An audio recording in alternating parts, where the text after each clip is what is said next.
રાષ્ટ્રીય શિક્ષણ નીતિ 2020 મુજબ પ્રારંભિક સ્તરે બાળકોને તેમના ઘરની ભાષામાં જ શિક્ષણ આપવાની ભલામણ કરવામાં આવી છે, જે અંતર્ગત છોટાઉદેપુર જિલ્લામાં પ્રી સ્કૂલ ધોરણ 1 અને ધોરણ 2 તથા બાલવાટિકા માટેની જિલ્લાની સ્થાનિક રાઠવી બોલીને ધ્યાનમાં રાખીને 25 તજજ્ઞો પાસેથી રાઠવી ભાષામાં સાહિત્ય નિર્માણ કરાવવામાં આવ્યું છે।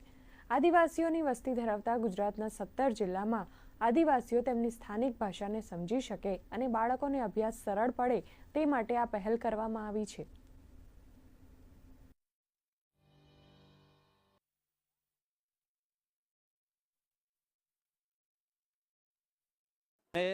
નવી શિક્ષણ નીતિ 2020 જે છે NEP 2020 પ્રકરણ 4ની અંદર કહેવામાં આવ્યું છે કે શરૂઆતના જે ધોરણોમાં શિક્ષણ હંમેશા સ્થાનિક બોલીમાં જ આપવું જોઈએ અને એ જે સરકારશ્રીને NEP અંતર્ગત વાત થયેલી છે તે અંતર્ગત